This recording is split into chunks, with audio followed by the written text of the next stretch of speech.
Bikers mess with the wrong black woman at the restaurant. The sun was low when Maya Brooks walked up to Harbor Grill, a busy roadside restaurant near the water. The sky was soft orange, the kind that made the windows glow like warm lanterns. Outside the door, a row of motorcycles lined the curb in a tight, shiny wall. Their engines had already cooled, but the memory of their noise hung in the air. A few riders stood near the entrance, laughing and talking over each other. Their jackets creaked when they moved. A helmet rested on the handrail like it owned the space. People coming in had to turn sideways to slip past. Maya took all of this in with one sweep of her eyes and then pushed the door open with a small smile. She was here for dinner and a quiet hour. She hoped the place would give her both. Inside, the restaurant smelled like grilled fish and lemon butter, with a scent of coffee that never quite left, no matter the hour. A chalkboard listed the daily special in careful handwriting.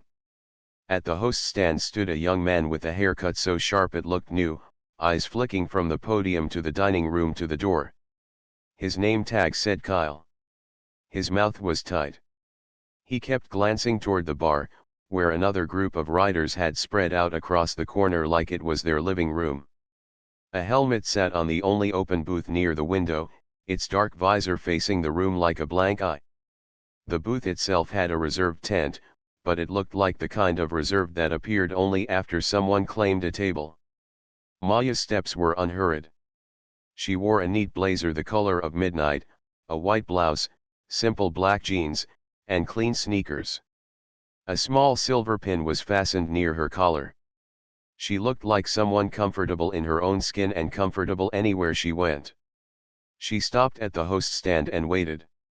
Kyle kept writing something on a seating chart, then lifted his gaze without lifting his head. "Yeah," he said, not quite rude, but not kind either. His voice had the worn-out sound of a long shift and a long week. "Table for one, please," Maya said. Her tone was light. She always spoke like she had time, even when she was busy. It helped other people breathe. "It's a long wait," Kyle replied. He tapped the chart with a pen. "We're slammed." Maya looked around. She could see two empty two-tops being cleaned and one high top near the window. A server was wiping one of the tables with quick, careful circles. Another server carried a tray and smiled at a family with small kids. The place was full, yes, but it was moving. "No problem," she said. "Can you add me to the list?" Kyle did not pick up the pen. He gave a vague wave toward the clipboard. "We'll see," he said, like the words had no edges. Behind Maya, the door opened again and a couple entered. Kyle brightened. "Hey, guys," he called, and then to the couple, "We'll get you right in." He reached for two menus. Maya watched without frowning. Her eyes shifted, taking in the room. On the wall to her left, a framed paper listed rules that were simple and clear: please wait to be seated. Keep aisles and exits clear. No blocking the ramp or door. The frame was straight, but the glass had a small chip in the corner. A second notice, half covered by a faded poster about a music night from last year, outlined emergency steps. She stepped half a pace to her right to read the part about exits again. It was there for a reason. A rider at the bar clinked a glass with a ring and called out for more wings, cheerful and loud. Another rider rested his jacket over the chair at the small high top near the window, then walked away to join a conversation without asking the staff. The jacket looked heavy, like a marker dropped on a map. "This is ours now." The server who was wiping the table paused, glanced at the jacket, then glanced at the bar, and chose to keep wiping. "Sorry about the wait," said a soft voice at Maya's shoulder. The server with the tray her name tag read Rena had slid close with a glass of water. "It might be a bit, but I can bring you water while you stand. Or if you want to sit at the small bench by the window, I can try to hold it for you." "Thank you, Rena," Maya said. She took the water. The glass was cold and beaded at once in her hand. "No rush." She meant it? Her eyes flicked to the door as a family with two young children entered, the youngest holding a small toy plane. The little boy made a quiet whoosh sound as he walked, as if he were guiding the restaurant into a safe landing. When the family saw the cluster of riders at the entrance, they hesitated. One bike helmet sat on the host stand itself now, near the reservation book, like a paperweight from a different world. The mother looked down at the stroller and then at the narrow path between two chairs. The father's face said he was already tired. Without thinking too long, Maya stepped to the side and gently moved the bench a few inches to open the path. "Here," she said, friendly and steady. "You have room now." She held the door as a departing couple exited, then held it again while the family squeezed in. The small boy stopped his plane and looked up at Maya. She smiled. "Nice flying," she said. He grinned and kept moving. Kyle noticed none of this. He set the menus for the couple he had greeted and waved another party forward. Rena noticed, though. She slipped a grateful look toward Maya and mouthed, "Thank you." The cook in the pass window, a big man with kind eyes and a headband, saw it too. He slid two plates under the heat lamp and lifted his chin in a small hello. Maya took a slow sip of water and made a mental note of the time. She pulled out her phone and opened a new note. She did not type a long story. She wrote short lines, like someone recording weather. 6:18 p.m. Host says long wait. 2 open 2 tops. 6:20 p.m. Family hesitates at door, space blocked by jackets and people. Rule sign about exits. Rena helpful. She did not write anyone's last name. She did not write opinions. She wrote facts she could stand behind if she needed to. The rider who had placed his jacket on the high top returned and noticed Maya nearby. He gave a little whistle, not sharp, not friendly either, more like a signal to someone else than a greeting to her. "Saving that," he said, pointing at the chair. His jacket already claimed it? Maya looked at the chair, then at him. "I'm not taking it," she said, evenly. "I'm just standing." He shrugged and walked away, leaving the jacket to hold the room hostage. His boots were loud on the wood floor. Maya's face stayed calm. She had learned, long ago, that calm did not mean silence. It meant choosing when to speak so that the words did their job. She took another small sip of water and watched the flow of the dining room like a person watching a river, noting where it ran smooth and where it stuck on stones. There were good people working hard here. The servers moved quickly but not carelessly. The cook plated food with pride. The barback brought ice with a quiet rhythm. The sticking points were simple: the door, the ramp, the path from the bar to the tables, the host stand rules ignored when a louder voice appeared. These were not impossible problems. They were ordinary problems that grew when no one named them. A minute later, a rider headed to the restroom passed too close to Maya's small bench, and the side of his arm brushed her water glass. A little water splashed onto the bench and her sleeve. He turned and said, "Oops," with a grin that was too quick to be an apology, then kept walking.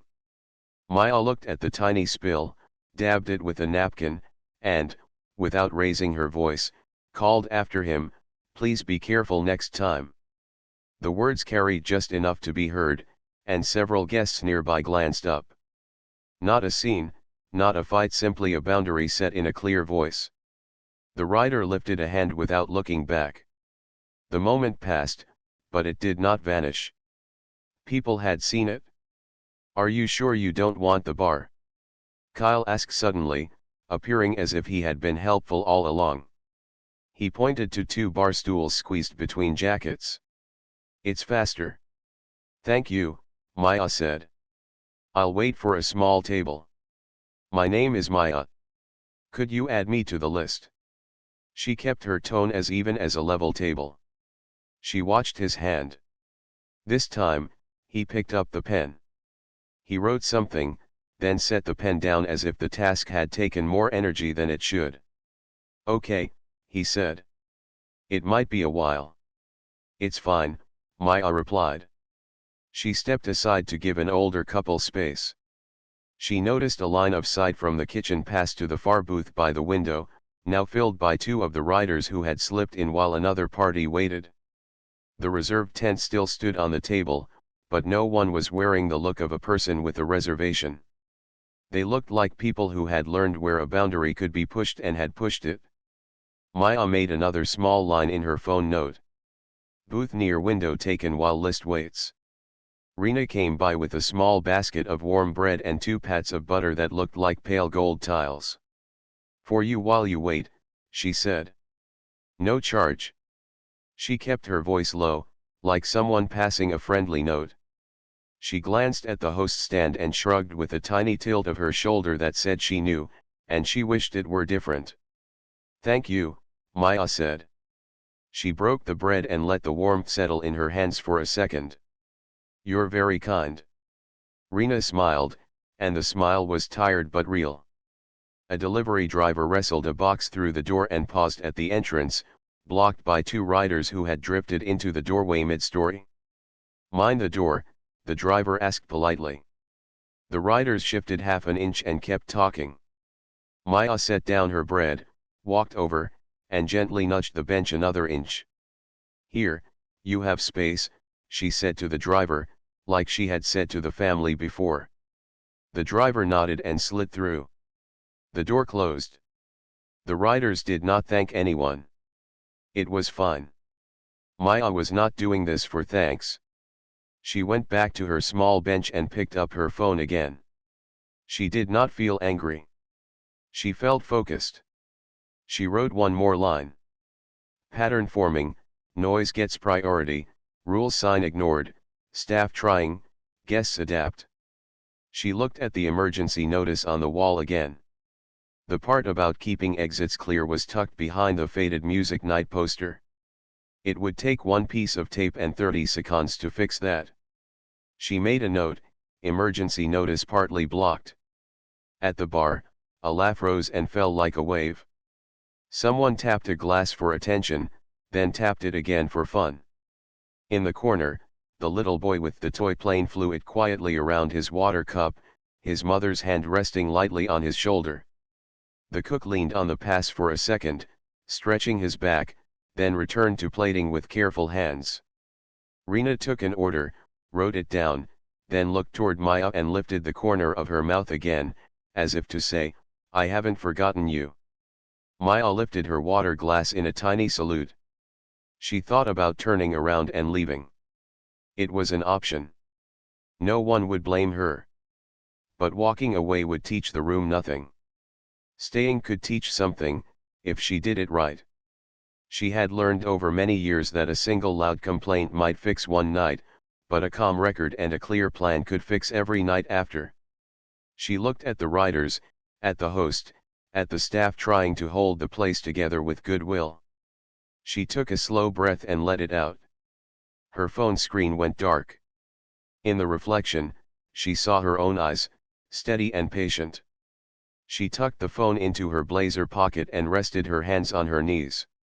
The room moved around her like a busy harbor, boats coming in, boats going out, some cutting too close to the dock.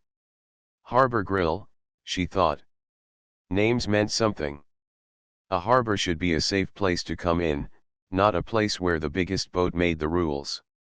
Kyle called another party. The family with the stroller found a corner table at last. The riders at the booth by the window ordered another round of wings. The high top with the jacket remained empty, except for the jacket itself holding the air like a placeholder. Maya finished her water and set the glass down. She counted to 10 in her head. Then she stood and walked the few steps to the host stand one more time. Hi again, she said, exactly as polite as before. Can you tell me how many are ahead of me now? Kyle checked the chart with a frown, as if the numbers were misbehaving. Couple of parties, he said. Like I said, it's a long wait. His answer was not useful, but it was an answer. Maya nodded, thanked him, and returned to her seat. She did not sigh. She did not roll her eyes. Instead, She turned a page in her mind and wrote a new line on a new, invisible list: tonight is not for arguing. Tonight is for watching carefully. She felt something settle inside her, a small but firm decision, like a coin dropped into a slot that would unlock the next door. She would not complain to a manager, not now. She would not raise her voice or tell a long story about fairness and rules. She would do something else, something she had learned to do well. She would test the place. She would see who stood up when asked, who listened when asked, who followed a simple sign, and who turned away. And then, after tonight, she would decide what to do next. Maya looked once more at the sign about exits, at the half-hidden emergency notice, at the jacket on the empty chair, at the servers moving in honest lines through a crooked space. She sat back down, folded her hands around the glass for a moment, and let the coolness soak into her palms. The restaurant hummed. The water caught a thin ribbon of light from the window and sent it dancing on the table. She watched it until her heart matched the rhythm. Then she smiled, small and steady, and waited. Noise rolled through the room like small waves that never fully rested. The riders at the bar banged the edge with their palms as a game, laughed when the bartender glanced over, then called for more wings and fries as if the place were a garage made just for them. One rider in a red bandana lifted his empty glass and clinked it with a ring again and again. The sound cut across the soft talk of families and couples.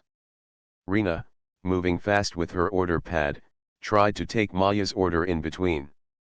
"Can I get you?" she began. A rider leaned over her shoulder and shouted, "Make that 2 baskets." Rena flinched. "One moment, sir," she said. She turned back to Maya. "I can put in your meal now." Maya smiled. "Please, the salmon, no sauce." "And thank you." Rena nodded, grateful for the simple, calm request, and hurried off to the screen. At the high top near the window, the heavy jacket still sat on the chair like a silent guard.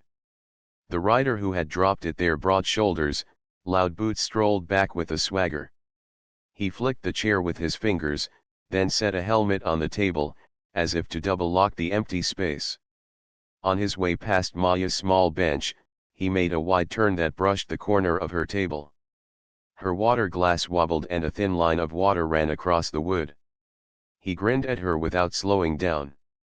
"Watch your glass," he said, as if the spill were her idea. Maya dabbed the water with a napkin. "Please be careful next time," she said, the same steady tone as before.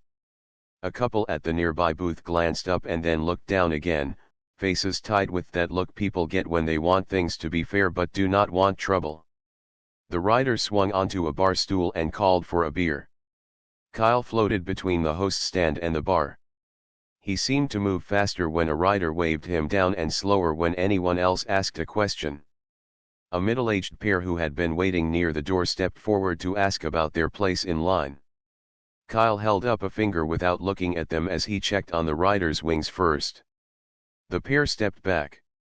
Maya watched him as if watching a puzzle, the way he said "sure thing" to loud voices and hold on to everyone else, the way he kept his eyes just above the heads of people who were patient. Her mind didn't add anger to the facts. It added distance, so the facts could keep their shape. She took out her phone and wrote, "Riders get served first. Bar noise directs attention. Others wait, leave, or fade." A young couple with a toddler stood by the dessert case, trying to keep the child from pressing both hands to the glass. The child made a small sound, half song, half hum. Then the outside door opened and a gust of cool air pushed into the room. 2 more riders came in, helmets in hand, talking about the highway, about a sprint between mile markers, about how the front door is the front row. They eased right into the space by the entrance, 1 foot in, 1 foot out, like a boulder that made the stream split. The stroller family from earlier tried to slip past them on the way out.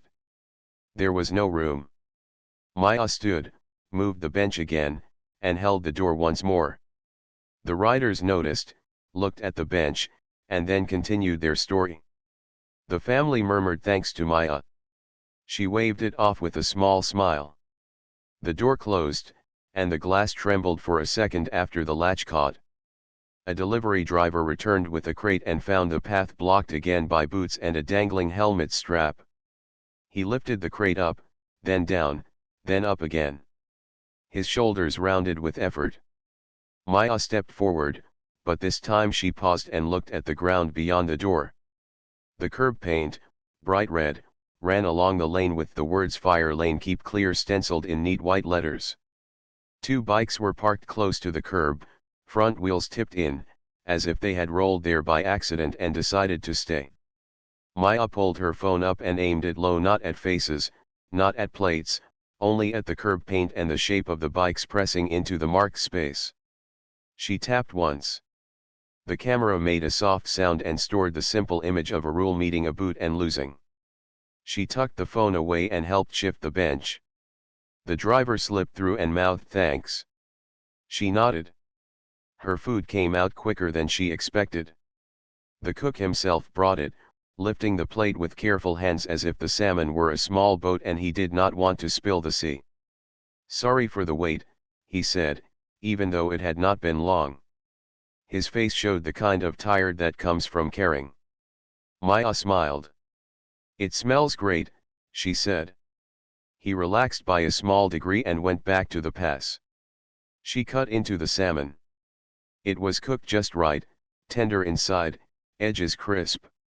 She tasted lemon and something green, maybe fresh dill, maybe parsley. She ate slowly, not out of stubbornness, but to stretch the calm part of the night between the noisier parts. At the bar, a rider with a shaved head, Rex, someone had called him, raised his voice to tell a highway story. He spread his hands to show how close two trucks had been and laughed at the memory of cutting between them. He was not mean, exactly, but he liked the sound of his own courage so much that it filled the space where care should live.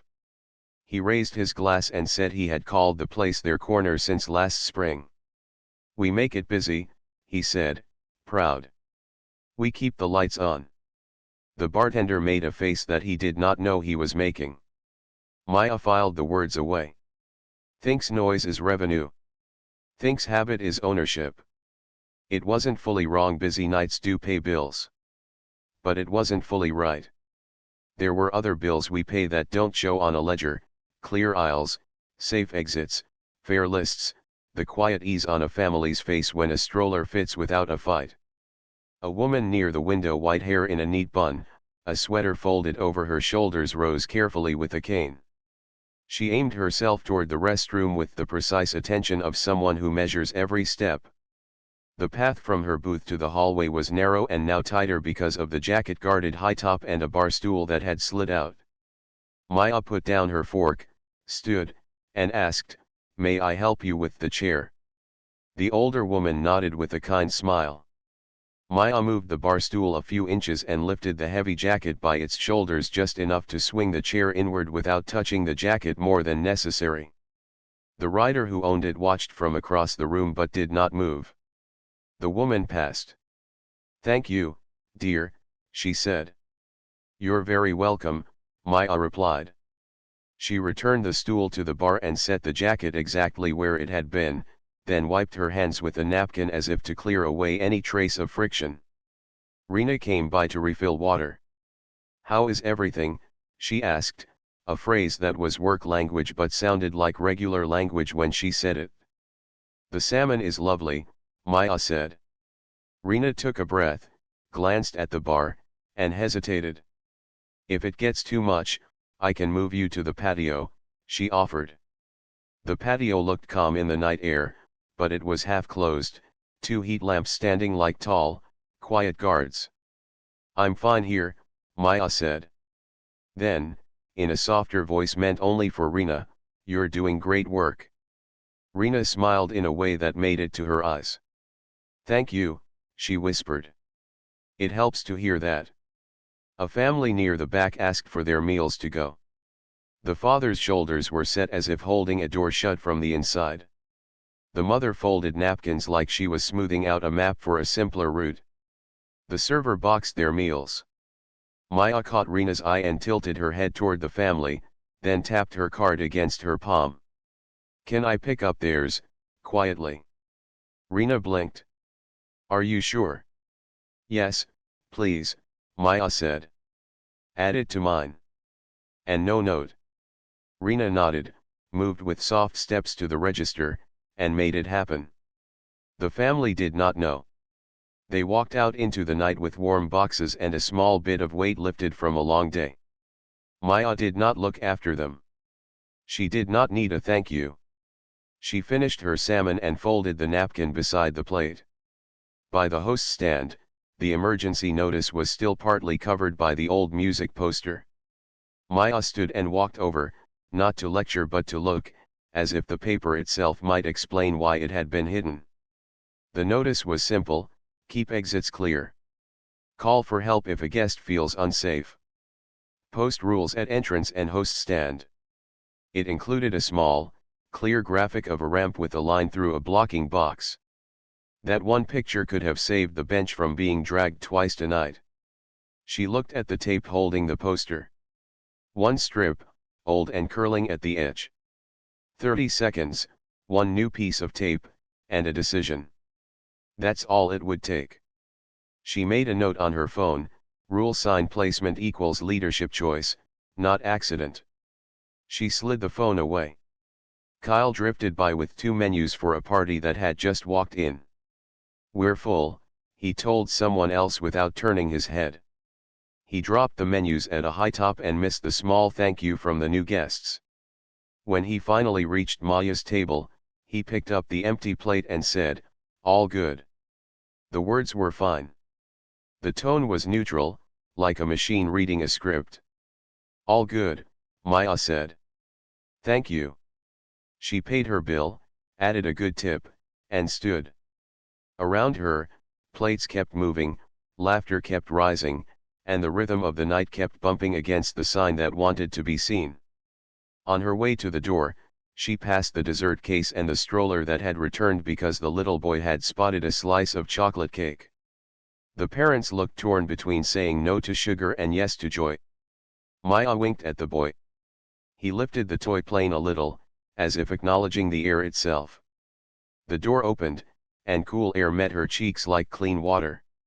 She stepped out into the evening, where the highway hummed in a steadier register than the room behind her. The row of bikes by the entrance gleamed under the parking lot lights, chrome catching every bit of brightness and throwing it back. She did not head toward the first row. She walked past it, past the cluster at the door, past the spot where the curb paint still shone red under a tire. Her steps were unhurried, like they had been when she first came in, but now they carried a quiet answer to the questions she had asked herself. She crossed the lot to a darker corner near a small tree with leaves that clicked softly in the breeze. There, a low, matte black motorcycle sat angled out, not flashing for attention, but ready. Clean lines, tight wiring, a seat shaped for long rides, not short noise. She slid her hand along the bar, the gesture of someone who knows the machine and the road it loves. Maya pulled on a pair of simple gloves from her blazer pocket. The movement was smooth and practiced, no show, no flourish. The parking lot light caught the small silver pin near her collar and turned it into a tiny star for a second. She put on a plain, well-kept helmet, clicked the strap, and swung a leg over the bike with the easy balance of a rider who has learned to trust the angle and the weight. She did not start the engine yet. She sat for a moment and looked back at the restaurant, not with anger, not even with judgment, but with a plan that had taken shape one clean line at a time: note, pattern, small fix, bigger fix, standard. The door opened. Laughter spilled out and then was cut off again as the door swung shut. One of the riders, Nova, the one whose eyes had softened for a moment earlier, the one who noticed things, stepped outside and scanned the lot. Her gaze landed on Maya's matte black bike. She paused, like a person who hears a word in a crowded room that only they understand. Maya lowered the visor halfway and gave a single nod. Not a challenge. A greeting. Nova nodded back, slow and thoughtful, as if making a mark on her own internal chart. Maya started the bike. The engine came alive with a low, even sound, not a shout, more like a steady voice that didn't need to prove anything. She eased out of the space, took a final look at the red curb paint, and coasted toward the exit.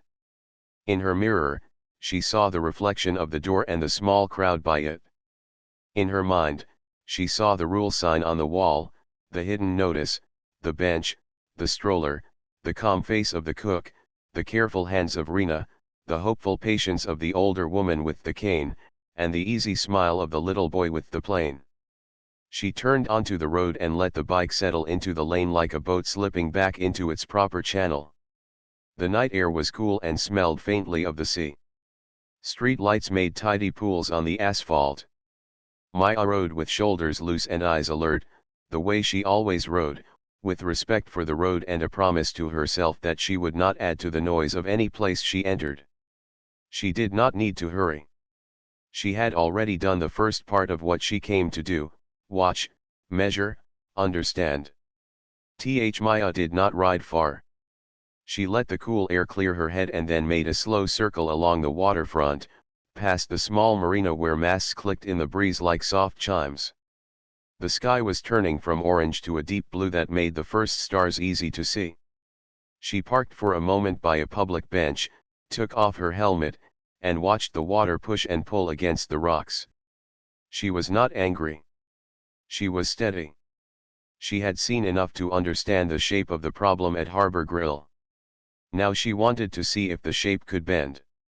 After a few quiet minutes, she put her helmet back on, turned the bike, and rode back toward the restaurant at a calm, even pace. When she pulled into the lot again, the parking area near the door still looked crowded, but she could also see small gaps, the kind that appear when people take their plates away or leave for the night. The red curb paint by the ramp shone in the lights. A stroller was not there, but it might be there later. Rules were for present people and future people, not just who stood there now. Maya eased her bike into a space a little away from the entrance, the same spot as before, and killed the engine. The door opened and a slice of sound slid out: laughter, the clink of plates, a ring on glass. The door closed, the sound fell back to a hum. Two riders stood at the top of the steps. One of them was Nova. She had a strong, quiet way of standing, like someone who understood balance even when the ground felt uneven. Nova's eyes went from the door to the ramp to Maya's bike. She took in the matte black paint and the clean fit of the cables with the rider's focus. Maya removed her gloves and tucked them into her pocket. She unfastened her helmet and left it on the seat. When she looked up, Nova was already walking down the steps. "You ride," Nova said, not a question, just a fact said with respect. "Long time," Maya answered, friendly and calm. "I ride to places, not over them." Nova's mouth turned into a small smile. "I get that." She looked back at the row by the door. "It's a mess up there. It gets like that when people think the first line is the only line." "Would you walk with me for a minute?" Maya asked. Nova nodded. They went to the top of the steps together. Maya did not point a finger at anyone. She did not raise her voice. She put her hand on the rail, felt the smooth wood, and spoke so only people close by could hear. "I know you all like this place. I do too. That's why I came back. This ramp needs to stay clear. The rule is simple. The sign says it. It helps families, deliveries, and anyone who moves differently. We can shift these bikes in 5 minutes and make the same number of spots." One rider who was halfway through a story said, "We're not blocking. There's space."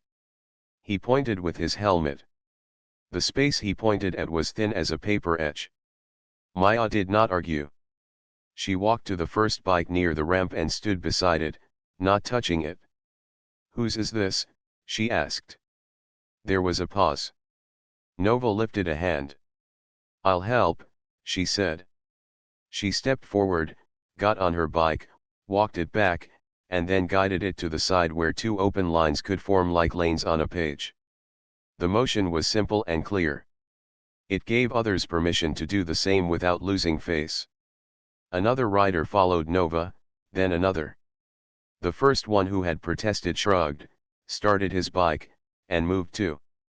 Maya watched the lines open, not with triumph, but with relief. She did not tell anyone what to do with their voices. She pointed to the ramp and then to the path. See? Stroller goes here. Delivery goes here. 2 lines of bikes there. Same number of people. Less trouble. She traced the idea in the air with her hand, the way a teacher might draw 2 rectangles on a board. A man with a pizza box for the bar came up the steps and blinked at the clear path. Thanks, he said to no one and everyone. He walked through without twisting his shoulders to squeeze by. A couple leaving with a baby seat paused and smiled. The baby slept, head turned to one side, mouth in a small O. The world had room for them now. Maya felt her chest loosen a little. It was such a small change, but small changes carry a long way when they help the next person who arrives. Rex came out to smoke and saw the bikes had moved. He lifted his chin. Who told you to do that? He asked, not to anyone in particular. Nova tapped the ramp sign with a knuckle, a soft, clear sound. The rule did, she said. Rex snorted, but he did not move his bike back. He took a long look at Maya. She met his gaze, not hard, not soft, just even. Then his eyes slid away. A person inside called his name, and he went back through the door. Thanks, Nova said to Maya. It's easier to do the right thing when someone makes the first move. You made it, Maya said. I just asked. They stood for a moment, watching the small stream of people come and go. The steps looked like steps again, not a maze. The door opened and closed with a normal rhythm. The fire lane paint was clear. The world felt more like a place built for people rather than objects placed at random. Maya checked the time on her phone. It was just after 7. I'm going inside, she said. I'm going to ask something simple at the host stand. Will you be around a little longer? Nova nodded. I'll be near. If anything needs a hand, I have to. Maya smiled. She stepped into the restaurant. The steady waves of sound met her again, but they seemed smaller now, like water after a tide has turned. She found her small bench near the window free. The heavy jacket had finally been moved to its owner's shoulders. The high top had real guests seated at it, looking at menus with the kind of attention that says, we are here to enjoy, not to claim. Rena caught sight of Maya and brightened. You're back, she said. Do you want a table? I can get you one as soon as one opens. Thank you, Maya said. Could you also ask Kyle to follow the list? It will make your night easier. Rena's smile flickered with hope. I'll tell him. She moved toward the host stand, where Kyle looked like a person walking uphill even when he stood still. Rena spoke in a low voice, then stepped back. Kyle looked over at Maya. For a second he seemed to think about the last hour as if replaying it. He glanced at the door, then at the sign on the wall, then at the small waiting list. He picked up the pen. Maya did not cross her arms or lean on anything. She stood with her hands easy at her sides. Kyle called 2 names in the order they were written. One couple near the door looked surprised and pleased to be seen in the right turn. Maya took her phone from her pocket and typed a short text to a number not saved in her contacts. Harbor Grill, Friday test, almost there. She put the phone down. She was not making a threat list. She was marking a moment when things could shift for good if the right people chose the right next step. Rex came back inside and slid onto a bar stool. He had the air of a person who wanted to pull the evening back to where it had been. He told a new story with big hands. The bartender listened, but now kept an eye on the door and the host stand too. The room had added a new rhythm, and it was not only the rhythm of loud voices. It was the rhythm of order. A small chime came from Maya's phone.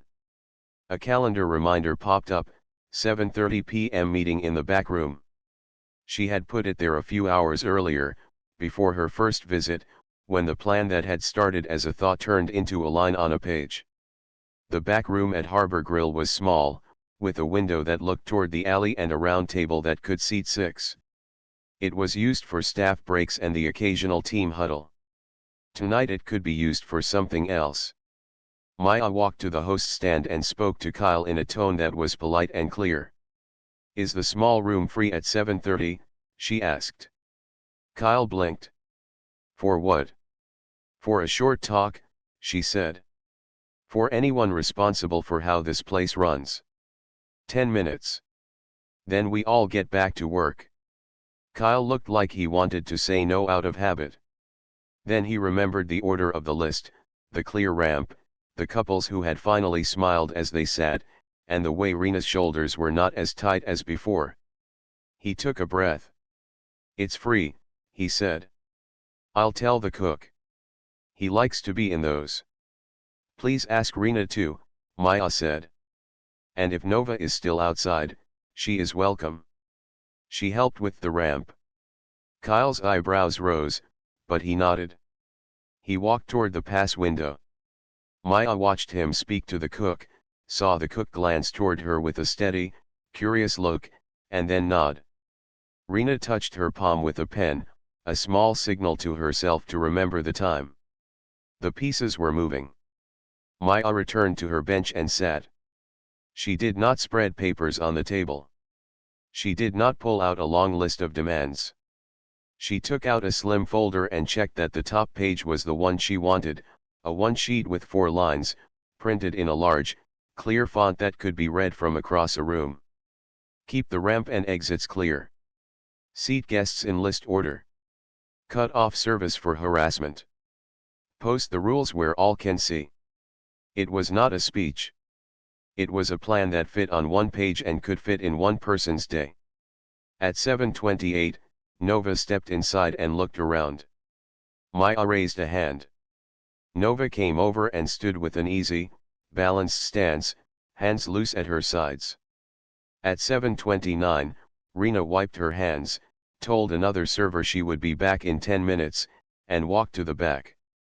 The cook took off his headband, wrung it like a small cloth, put it back on, and followed.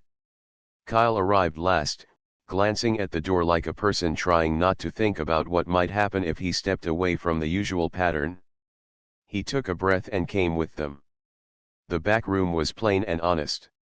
Someone had pinned a postcard of a lighthouse on the corkboard. The round table had a water ring that told the story of many breaks and quick lunches.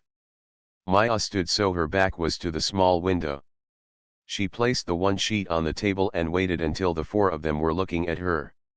She did not clear her throat or make a show. She began with a simple sentence. "I came here twice tonight," she said. "I saw good food, hard work, and rules that were not used.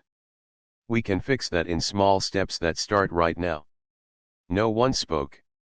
The room felt like the second before a soft rain, when the air holds its breath.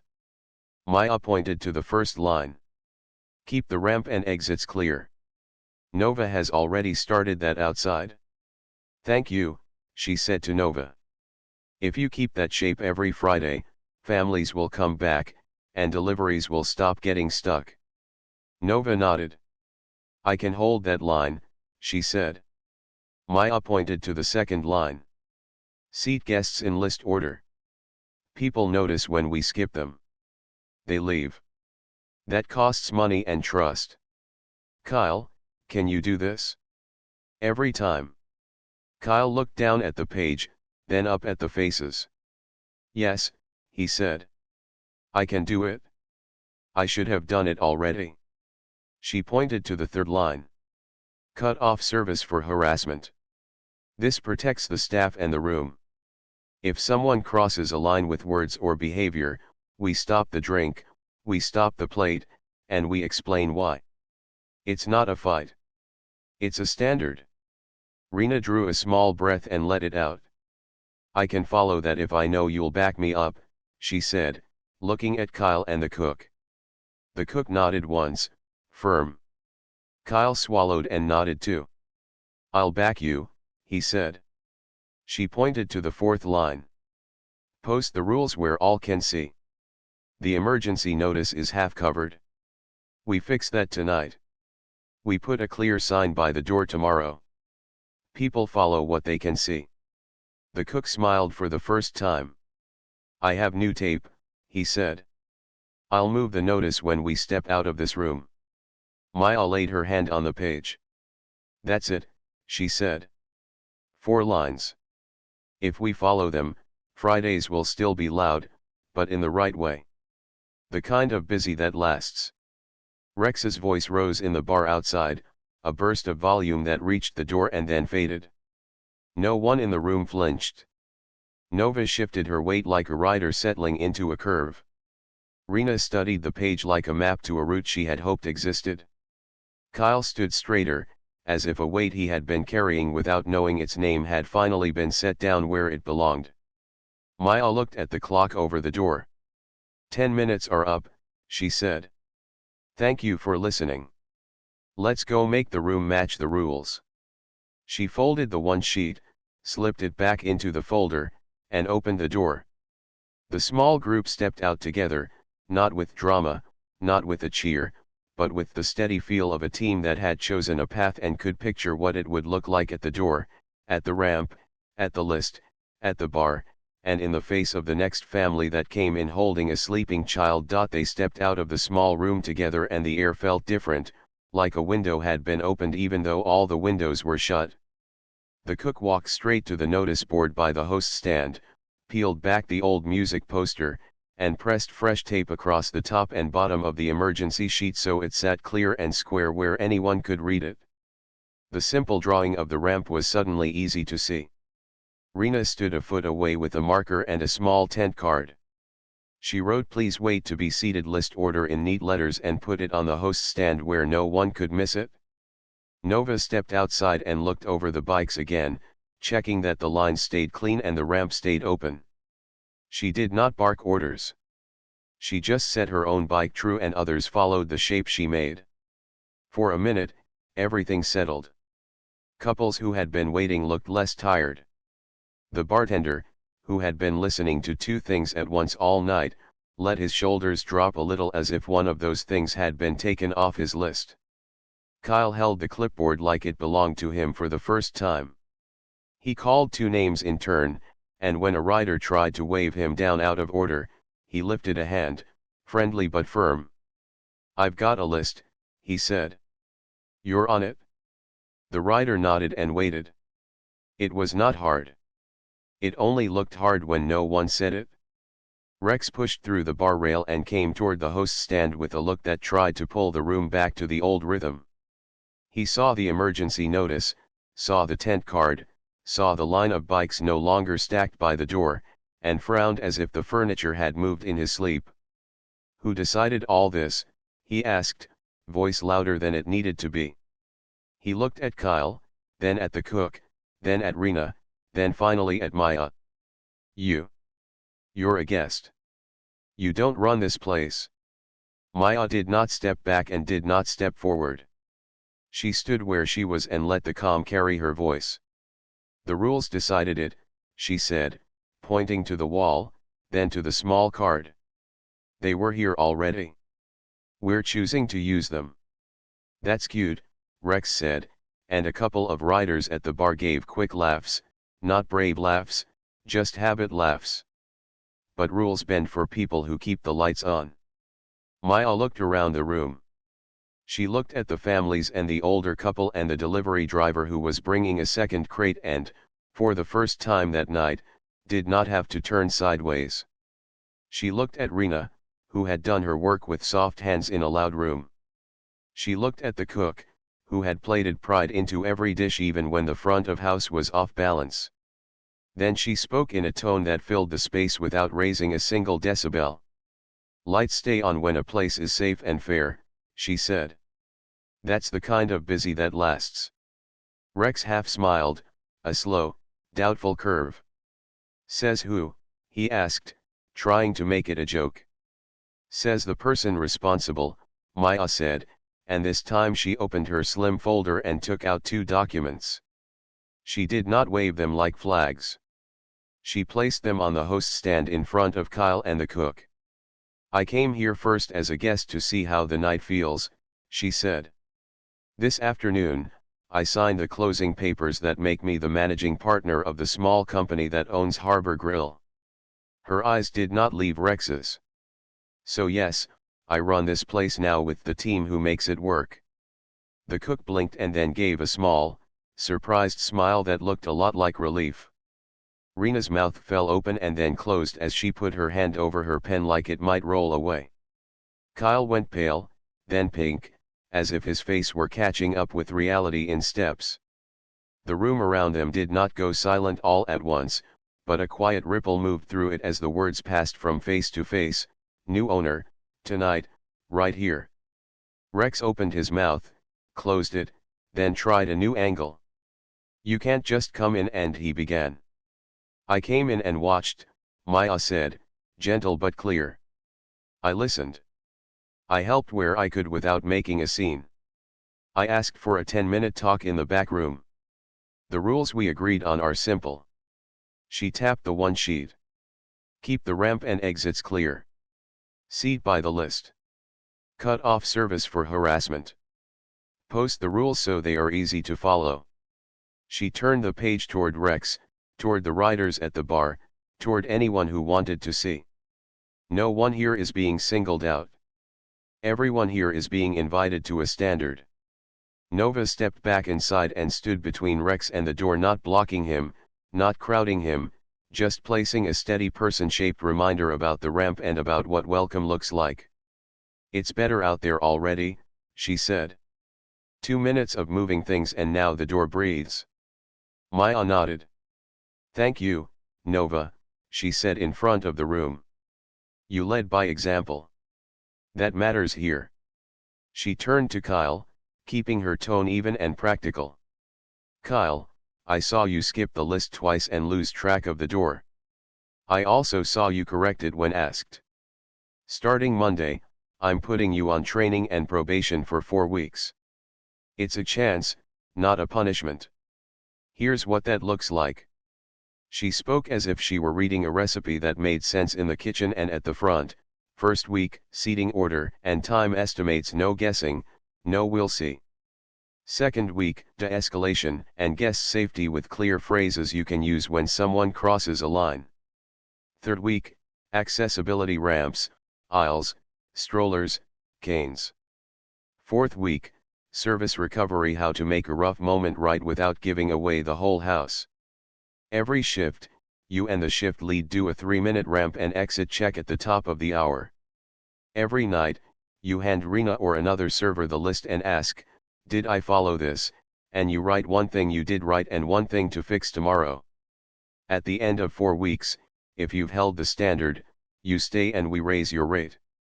If you haven't, we will hire someone who can. Kyle swallowed. His eyes flicked to Rena, then to the cook, then back to Maya. Shame and relief moved across his face in the same second, like clouds and sun on a windy day. I want the chance, he said. I'll do the work. I'm sorry, Rena. I made your night harder. Rena's eyes watered like someone had untied a knot in her chest. Thank you, she said. That means a lot. Maya turned back to the room so everyone could hear the next part.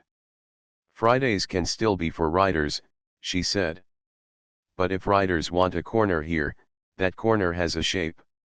Starting next week, we'll hold Respect Ride night discounts for anyone who arrives quietly, parks correctly, and signs the code of conduct. Break the code and you lose the discount. It's simple. It's fair. It keeps the door open to everyone. A few riders at the bar looked at each other. One of them, a man with gray at his temples and lines at the corners of his eyes, nodded a little.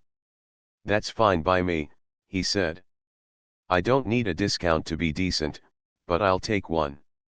His voice was easy and it loosened the air. Rex hooked his thumb in his belt and tried to turn the moment into a test. "And if I don't sign?" he asked. "Then you pay full price like anyone who chooses not to join a special," Maya said, still calm. "And you still follow the house rules, like anyone who chooses to stay in the room." She let the words settle. "There is no version where the ramp gets blocked again." Rex looked like he wanted to pull the room into a cheer for the old way. The room did not move. Nova's gaze held steady, and the rider with gray at his temples reached for a pen Rena had set out without being asked. He wrote his name on a plain sheet that said, "I agree to the Harbor Grill Code, no blocking, no harassment, follow list order." Another rider followed. The first names on a new habit are always a little shaky, these were firm. Maya kept going, not heavy, just thorough. She turned to the cook. "Kitchen stays the kitchen," she said. "Keep cooking like you cooked tonight. We'll get you a door light so you can see the ramp from the pass with a glance. If it glows red, the ramp is blocked. If it's green, we're good. We'll add a bell at the host stand for real emergencies so you're not guessing what the shout is for." The cook nodded, and his smile warmed into something proud. "We can run that," he said. She looked at Rena. "You did 3 people's kindness tonight," Maya said. "From now on, you don't have to do it alone. If someone bumps your order pad or speaks over you, hold up your hand once. If it continues, step back and say, 'I'm pausing service because of our code.' Kyle will back you. If he doesn't, you call me." She set a card on the host stand with a number. "This reaches me. It's not for small things. It's for moments when a standard needs a spine." Rena took the card like a person taking a tool she had needed and not dared ask for. "Yes," she said. "I can do that." Maya placed a second sheet on the stand, a map of the parking area with 2 neat rectangles showing the bike rows away from the ramp, arrows showing entry and exit, and a small box labeled stroller path. "Nova," she said, "if you're willing, I'd like you to be the point for the parking shape on Fridays. It's not a job. It's a favor to the room. We'll comp your meal when you do it.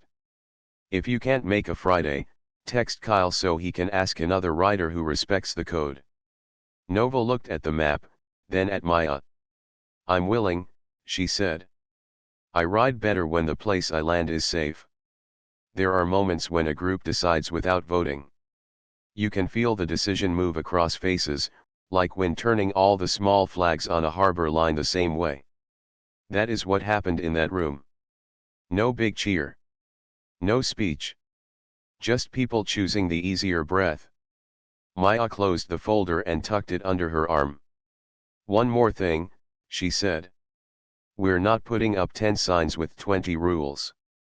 We're putting up 1 sign with 3 right by the door, in plain words and plain pictures so no one has to wonder what this place expects." She looked at the clock.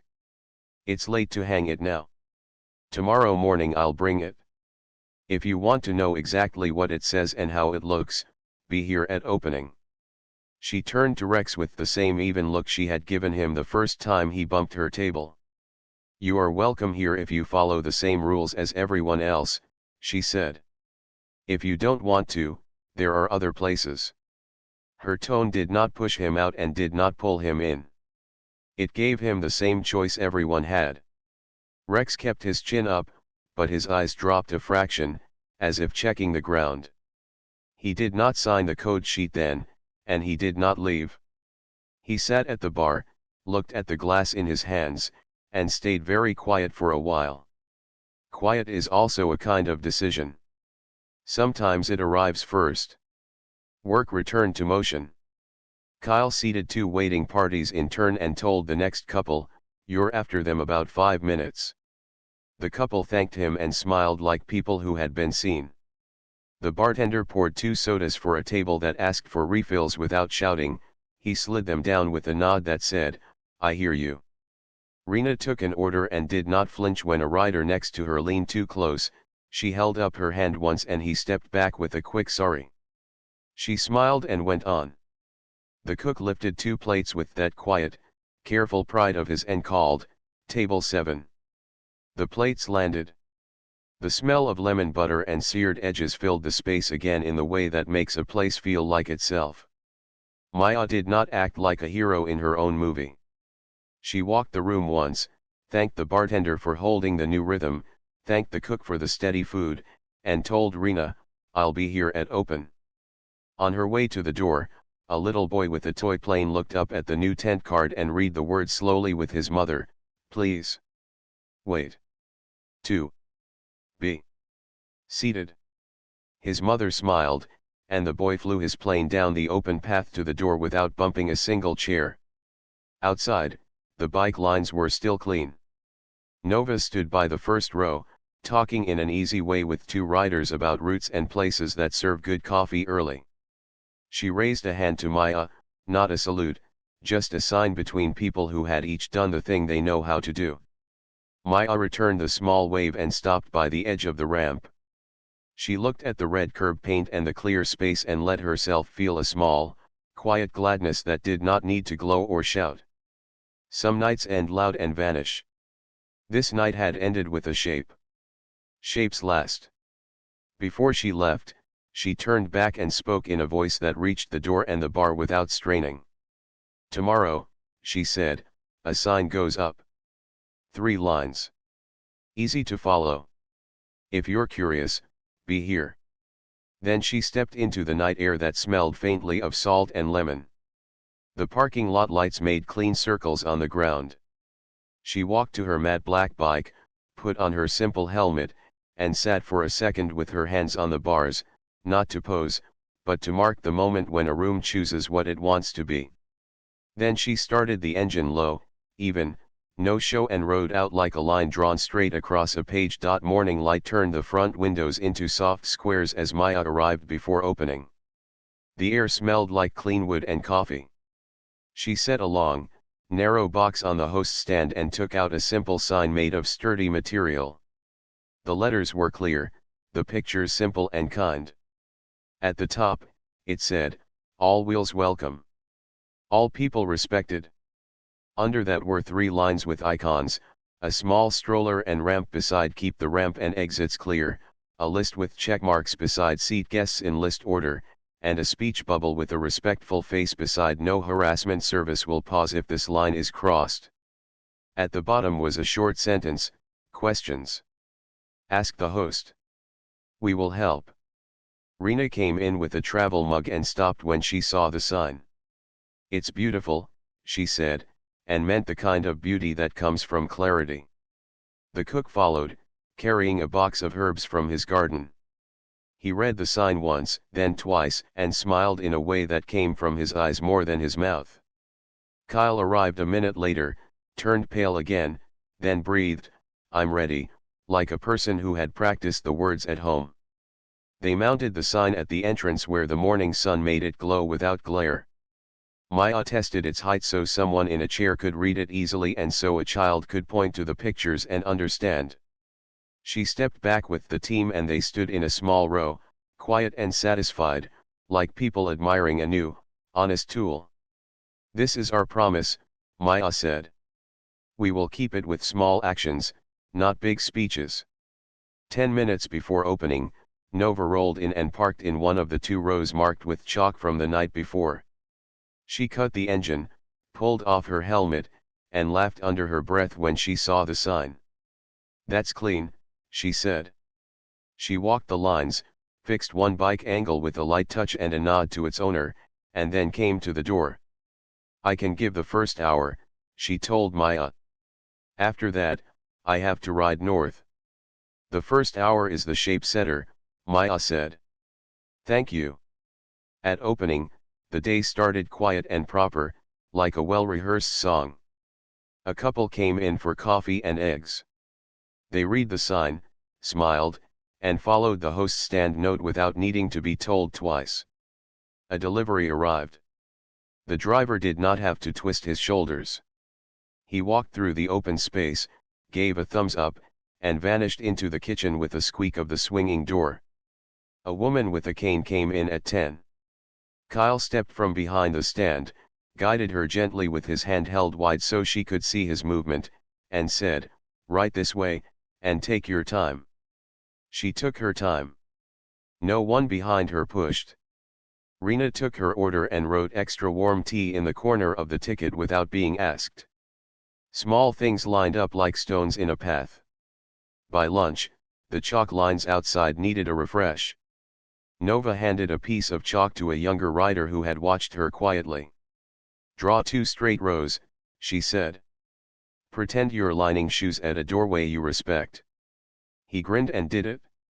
A man with gray at his temples, one of last night's first signers, showed 2 friends the paper code on a clipboard. They signed without fuss. "The food's better when the room breathes," one of them said, surprised to hear himself speak the thought out loud. Midday brought the small test every new plan must meet. 2 riders new to the place rolled right up to the ramp because the spot was close and looked easy. Nova raised her hand halfway, friendly. "Hey, welcome," she said. "Parking's in those 2 lines. Ramp stays clear." One rider squinted. "Will be 2 minutes." Nova pointed to the sign. 2 minutes turns into 10. The rule is clear because the ramp is for real people. She kept her voice easy. The riders looked at the chalk lines, looked at Nova, looked at the open rows. They moved their bikes. The whole thing took less time than their protest would have taken. Inside, Kyle watched through the glass and wrote a small note on a sticky, "Thank Nova." At the end of the hour, he stepped outside and handed her a receipt with meal comp written on it. She laughed. "I thought you were joking." "We don't joke about respect here," Kyle said, and surprised himself with the sentence. The afternoon flowed into evening, and evening meant the first real respect ride night. Maya had chosen Friday because habit lives there. She checked the sign one more time, checked the host stand tent card, checked the emergency notice, and then stepped back to let the team work. The town sent its usual mix: families with kids, couples in weekend clothes, a group of teachers celebrating the end of the week, and riders from 3 different directions. The lines outside held. People looked at the sign, then at the door, then at the host stand, and the pattern taught itself. Rex arrived later than the others, alone, helmet under his arm, jaw set. He stopped at the edge of the chalk and looked at the rows. He looked at Nova. He looked at the sign. Habit pressed on his face like a shadow. Nova did not move to meet him, she did not need to. He moved his bike into place, put down the kickstand, and stood there for a second, as if surprise and pride were having a short, quiet argument inside him. He walked to the door and stopped again when he saw the clipboard with the code. Rena was greeting a family. She did not push the clipboard at him. She simply placed a pen on top and went on with her welcome. Rex picked up the pen and read the 3 lines he knew by now. He signed, put down the pen, and looked up at Maya, who had not said a word. She gave him the same even nod she had given him the night before when she could have chosen a different tone. He nodded back once and went to the bar. Music played at a warm, human volume. The bartender had a new habit too: he cleaned the bar rail every few guests, a small reset that felt like a fresh page. When a rider started to tell a loud highway story, he glanced at the sign and lowered his voice without losing his joy. The story still landed, it just landed without knocking over the chairs near it.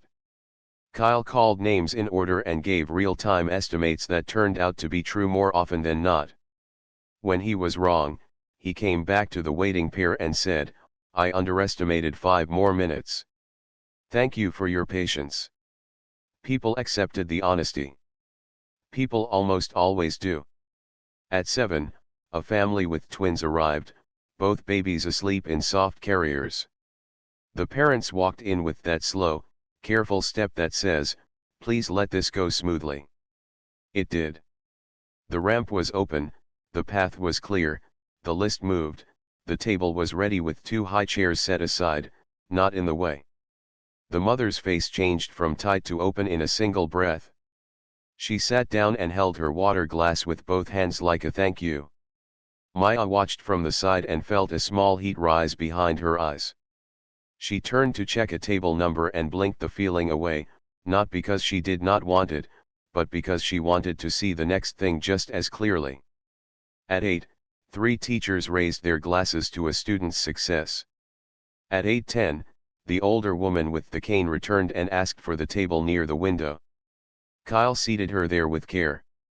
At 8:15, a delivery driver came in with a crate, paused, looked at the open path, and grinned at Kyle like they had agreed on something only they could see. At 8:20, a rider tried to slide a helmet onto a chair to hold it. The gray-templed man shook his head and tapped the sign.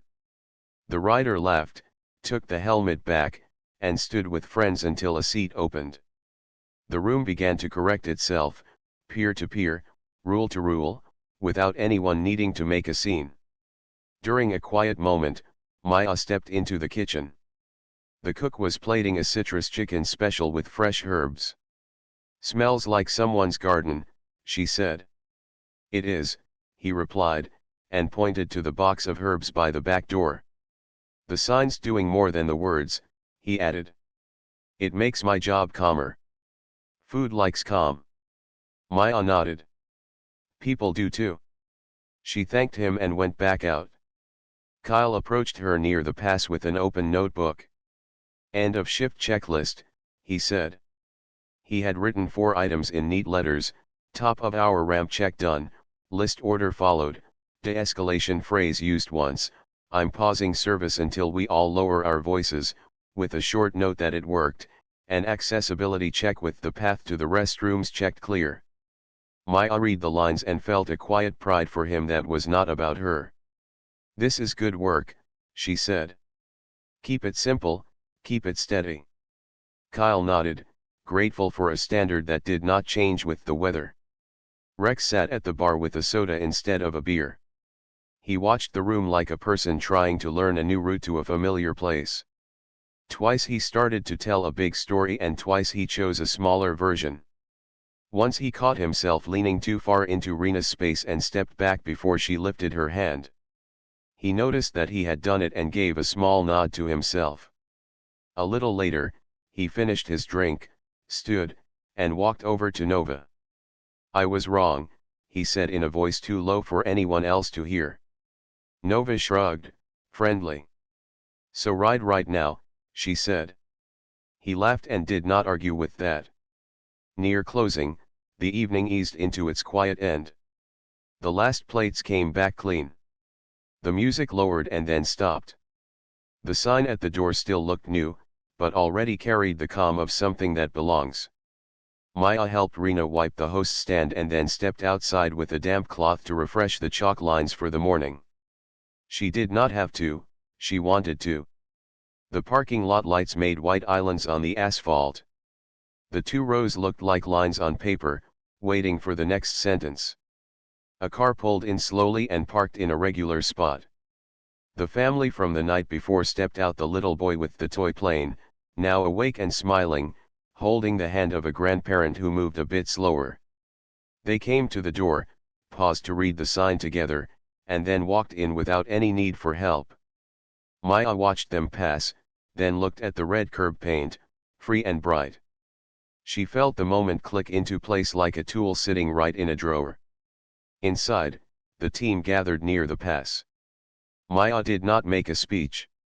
She said thank you to each person by name and named one thing each had done that mattered: the cook's steady plates, Rena's calm phrases, Kyle's honest estimates, the bartender's quiet resets, Nova's line work outside.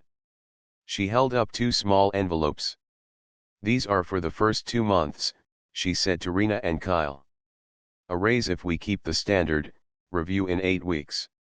We'll write down what we did right and what we fix next. Nothing lives only in our heads." Rena's eyes filled again, the good kind of full. Kyle's shoulders dropped in relief that looked like sleep arriving after a long week. The cook wiped his hands and said, "Tomorrow, I'll make a small batch of lemon bars. For the team. Everyone smiled at the thought of sweetness shared at the end of a good day. As the last lights dimmed, Maya stood by the door with the sign behind her. She looked out at the bikes lined up neat and quiet, at the chalk that would wash away and be drawn again, at the ramp bright and empty, at the small pool of light under each lamp. This was not a perfect place. It did not need to be. It was a place with a promise and the daily work to keep it. She touched the edge of the sign once, like a person setting a hand on something steady before stepping into the dark. She walked to her matte black bike, put on her simple helmet, and sat with easy balance. She took one last look at the door just as a stroller rolled in without pause and a soft laugh traveled out like a small bell. She started the engine. The sound was low and even, the sound of a plan that did not need to shout. She rode toward the road, and the night opened for her like a lane drawn clear. Behind her, the sign stood in the soft glow, doing its quiet job. Ahead of her, the water glimmered in the distance, and the town breathed the kind of breath a place takes when everyone has room to move.